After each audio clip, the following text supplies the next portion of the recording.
देवाला आवडतं. जवळ जाऊन पायात बोचकले पाहिजे असं काही.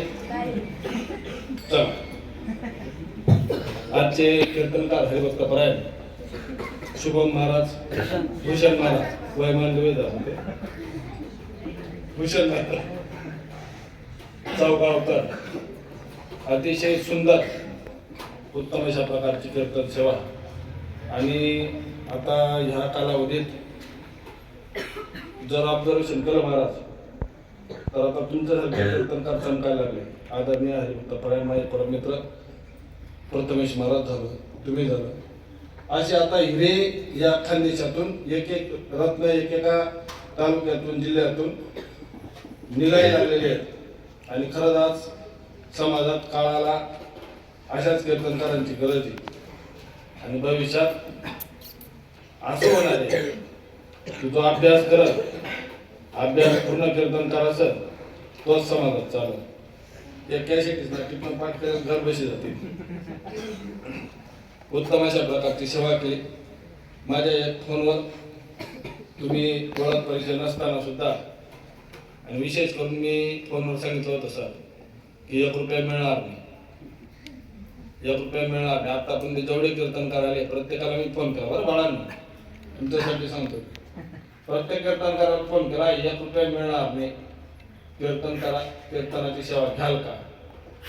तर ज्ञानोबांच्या कृपेने ज्यांनाही फोन केला त्या एकाही व्यक्तीने पैसे नाही म्हटल्यावर कीर्तन नाही भेटणार असं म्हटलं नाही. हे तुम्हाला का सांगतो विद्यार्थ्यांना, भविष्यात कीर्तनकार पैशासाठीच कीर्तन करतो हे तुमच्या डोक्यात राहू द्यायचं नाही. समजलं. एखादा जर म्हणायला लागला की या कीर्तनकारांनी व्यवसाय करून टाकला बा परमार्थाचा, पैसे न घेता कीर्तन, पैसे घेऊन कीर्तन करतात बा, तर त्यांना सांगायचं बोलू नको, तुला बिगर पैशाचा कीर्तनकार पाहिजे का मी देतो.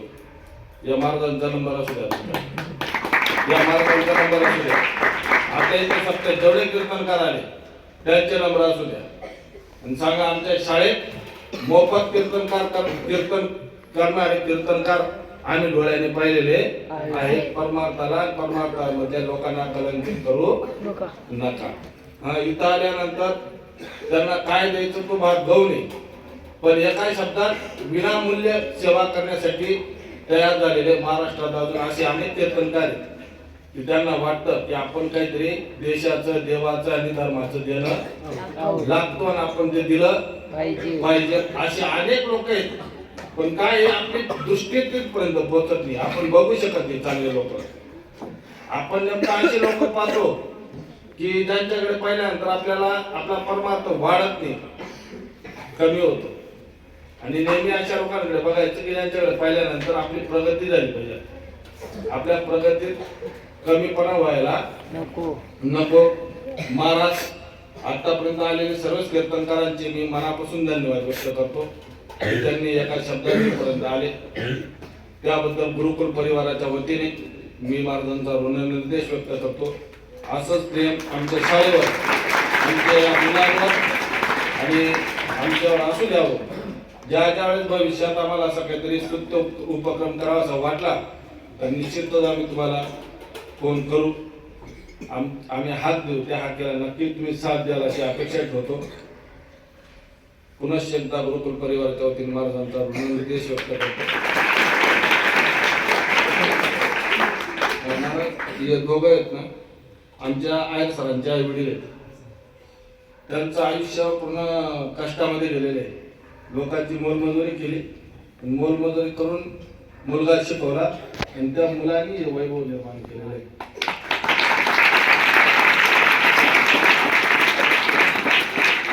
आता जिवंत उदाहरण सांगतो. तसं सरांना आतापर्यंत जेवढे कीर्तन झाले सरांना पाहिलं का एखाद्या महाराजांचा सत्कार करताना? माग पण जेवढे सत्य झाले सर स्टेजवर सुद्धा येत नाही. तुम्ही तुमचा सत्कार तुम्हीच करा, मला मोठं पण द्यायचं नाही. आमच्या म्हणजे सरांना स्तुती आवडत नाही, पण मी 18 रोज बोलण्याचा प्रयत्न करतोय. कारण का लोकांना शाळा दिसते पण शाळा चालवणारा तो व्यक्ती तो सुद्धा लोकांना कळायला पाहिजे. माझं वैयक्तिक असं मत आहे, मी विद्यार्थ्यांची चर्चा करत असताना, बोलत असताना इथंच नाही तर मी ज्या ज्या ठिकाणी कार्यक्रमात जातो किंवा जे लोक मला भेटतात तर मी आवर्जून नाही दोनच शब्द राहतात, आयर सर आणि आयर मॅडमांसाठी. मी मुलांसमोर सुद्धा बोलतो, आमच्या प्रथमेश महाराजांनी ऐकले. तर आमच्यासाठी आमचं पंढरपूर आणि आमच्या पंढरपुरातले विठ्ठल रुक्माई आमचे आयर सर आणि आयर कधी आईचे माय जे आई बापांनी विचार केला पाहिजे तो विचार आमचे गुरुकुलचे संस्थापक आदरणीय कुलगुरू जितेंद्र आयर सरजी विद्यार्थ्यांसाठी करतात. विद्यार्थी हा गौण विषय, विद्यार्थी गौण विषय, विद्यार्थी पैसे भरतात, फी भरतात, त्यांची काळजी घेणं गरजेचं आहे. आम्ही त्यांच्याकडे कर्मचारी म्हणून कामाला आहे महाराज. कर्मचारी आम्ही कर्मचारी असताना आम्हाला पेमेंट देतात सर, पण पेमेंट देत असताना सुद्धा आमच्याशी पुत्रवत प्रेम करतात. कर्मचारी म्हणून आमच्याकडे कधीच बघितलं गेलं नाही. आपल्याकडे कामाला माणूस यावा असं म्हणून कधी बघितलं गेलं नाही. असं व्यक्तिमत्व, अशा व्यक्तिमत्वाच्या सहवासात आम्हाला भरपूर ज्ञान आकलन करण्यासाठी मिळतं. आणि मला असं वाटतं या लेकरांनी सुद्धा क्षणाक्षणाला ते ज्ञान ग्रहण केलं पाहिजे. आय सरांच्या जीवनात आत्ता घडलेला प्रसंग आहे. आमच्या आईंचं ऑपरेशन झालं होतं, मोठं ऑपरेशन. तर सर शाळा सोडू शकत नव्हते, विद्यार्थ्यांना सोडून जाऊ शकत नव्हते. पण तरी सरांनी सगळं मॅनेजमेंट केली आणि आईजवळ गेले.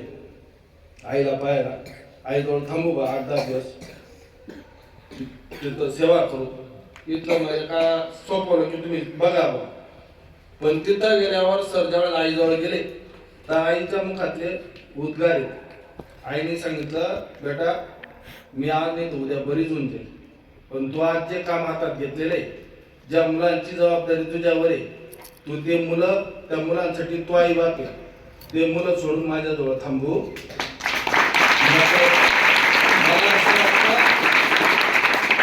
अशा आईच्या पोटी असा हिरा जन्माला येणं सोपं नाही. शुद्ध बिदा पोटी फळे रसाळ गोमटी मुक्ती अमृताचे देवाचे कारण. तुकोबरायांचा अभंग परफेक्ट बसतो. काल परवा कोणीतरी कीर्तनकार आम्ही हंसतीलाल महाराज, ज्यावेळेला आम्ही जेवायला बसलो त्यांच्या मुखातले शब्द सतीलाल महाराज म्हणे. मी म्हटलं संस्थापक जेवण गेलेलं त्यांच्या मुखातला शब्द मी सरांना बोललो नाही, पण ते बोलता बोलता बोलले. कारण कसे मनुष्य जाणे बोले, झाड जाणे फुले, भोग जाणे गेले पूर्वजनाचे. सतीलाल महाराज बोलता बोलता बोलले की एवढी संपत्ती, एवढी इस्टेटी, एवढ्या सगळ्या गोष्टीचं म्हणजे स्वतः चालक मालक स्वतः सर्व आहे, पण त्यांच्याकडे पाहिल्यावर त्यांच्याशी बोलल्यावर असं वाटलं नाही की हा माणूस दोयबा ग पण असा वाटला नाही. मला असं वाटतं खरंच आमचे सर तसेच आहेत.